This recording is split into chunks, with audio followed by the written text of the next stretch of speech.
इस क्रम को और आगे ले जाते हुए मैं आमंत्रित कर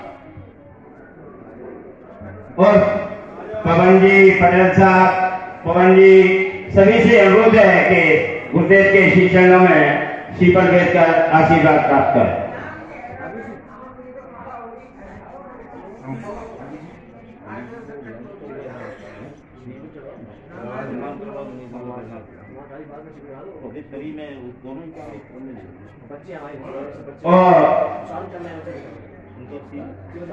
और जो भी आचार्य जी के साथ बाहर से बच्चे आ रहे हैं सभी से, मोनू भैया और बबलू जी, पंकज जी, ये सभी आ जाए। मैं नाम नहीं भूले समझ पा रहा हूँ, आ जाओ सब लोग आ जाओ।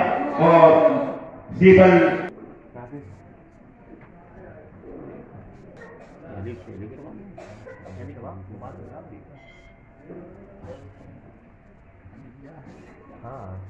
आगे जो बैठे हैं एक तो दोनों आ जाए।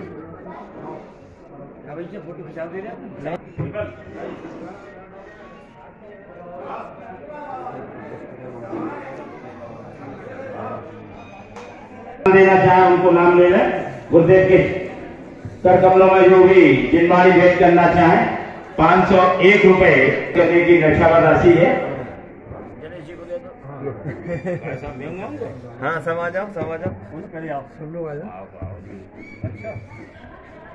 हेलो, हाथ लगा लो, ठंडे की टेंशन नहीं लो।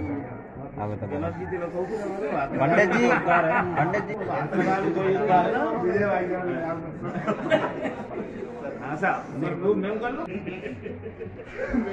जो भी अपना नाम बताते जाए, जो भी महिलाएं हो पुरुष हो।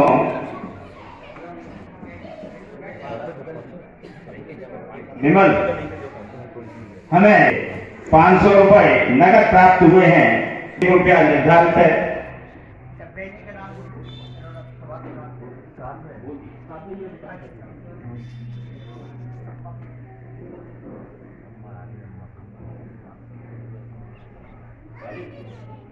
पूज सतार सागर जी महाराज और पित सागर महाराज की गृहस्थ अवस्था की माता जी है।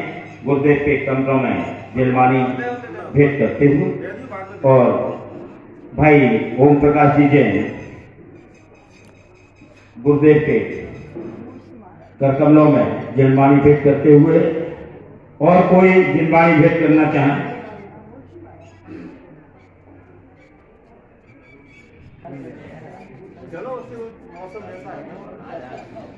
और रायू की फलवालों की माता जी जिनवाणी भेंट करते हुए गुरुदेव के कर कमलों में, और कोई मेरी ओर से, मेरे परिवार की ओर से और उपस्थित सभी महानुभावों की ओर से मैं उनके चरणों में नमोस्तु ज्ञापित करता हूं। यूं तो हम लोग सुनने को आए आचार्य श्री को, लेकिन उनके आज्ञा अनुसार संचालक जी ने आदेश किया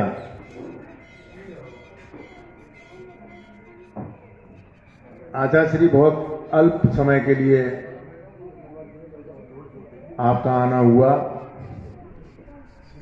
विदित हुआ कि आपको 8 तारीख को मरसलगंज क्षेत्र पर पहुंचना है। वहां बहुत बड़ा कार्यक्रम है, भगवान आदिनाथ का निर्माण लाड़ू साइट।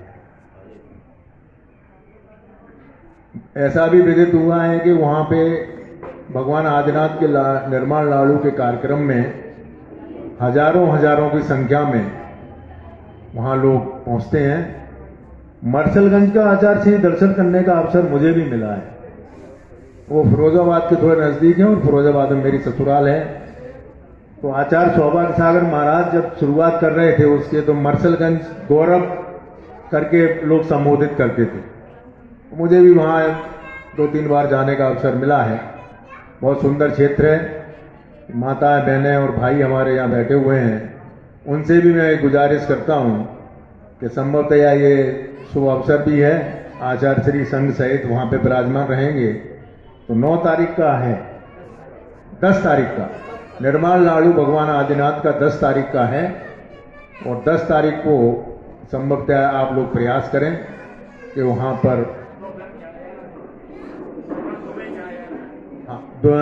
निर्माण लाड़ू का कार्यक्रम दोपहर 2 बजे का, और यहाँ से जो उषैद घाट वाला पुल अपना खुला हुआ है, उषैद घाट से जो महाराष्ट्री का जो रूट है वो रूट सर्वश्रेष्ठ है। यहाँ से बटेश्वर और बटेश्वर से आप मर्चलगंज आसानी से पहुंच सकते हैं। आचार्य श्री, सिर्फ एक बात जो मेरे मन में है,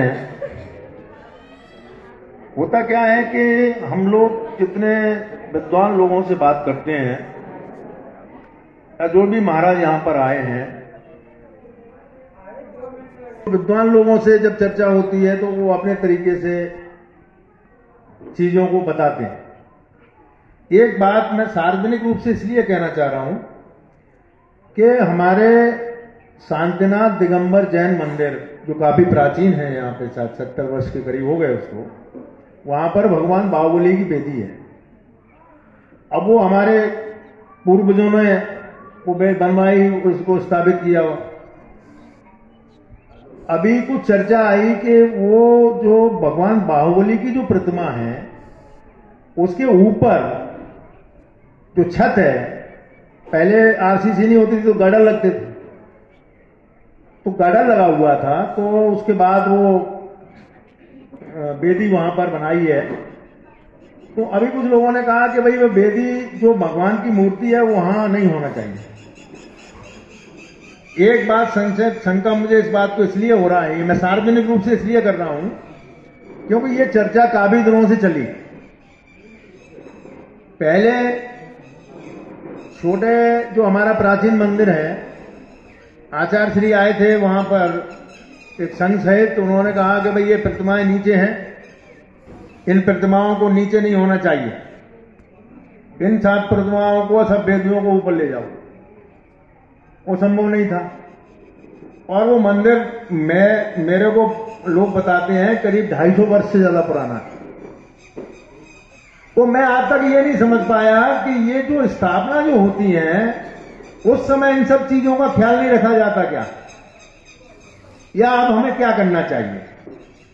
तो ये संशय में अगर ना करें तो मुश्किल, और करें तो बड़ा असंभव सा लगता है। आप प्राचीन मंदिर में गए महाराज जी, आपने देखा होगा वहां भगवान आदिनाथ की प्रतिमा है, वो जिस तरीके से वहां पर वेदी है वो उठाई नहीं जा सकती है, वो संभव ही नहीं है। तो मेरा ये थोड़ा सा ये मन में विचार आता रहता है कि विद्वान अपने तरीके से, आचार्य श्री अपने तरीके से बातें रखते हैं और हम लोग बाध्य हैं उनको मानने के लिए। लेकिन फिर भी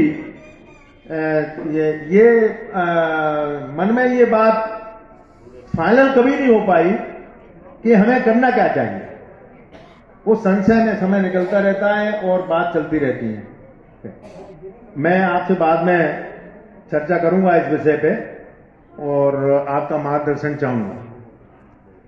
आप अम्बा में बहुत, आप मजबूरी ये है कि ज्यादा कुछ आपको कह भी नहीं सकते हैं रोकने के लिए, क्योंकि आपका पहले से फिक्स प्रोग्राम है, आपको पहुंचना ही पहुंचना है। और हम भी, हमारा ये कर्तव्य बनता है, हमारे हर समाज का ये कर्तव्य बनता है कि अपने संतों को ठीक समय से, सुव्यवस्थित तरीके से, सही तरीके से गंतव्य तक पहुंचाएं। और इसीलिए अभी जो हमारी आचार्य श्री से जो चर्चा हुई है कि यहाँ आज आहार के बाद बिहार का कार्यक्रम रहेगा और संभवतया 99% उषैदपुरा के स्कूल पर पहुंचने का प्रयास है और संभवतः वहां पर पहुंचेंगे। आप सब लोग साथ में रहेंगे, इस भावना के साथ में मैं माली को प्रणाम देता हूं। और एक बार पुनः आचार्य श्री के चरणों में और सभी संघ के, सभी महाराज श्री के चरणों में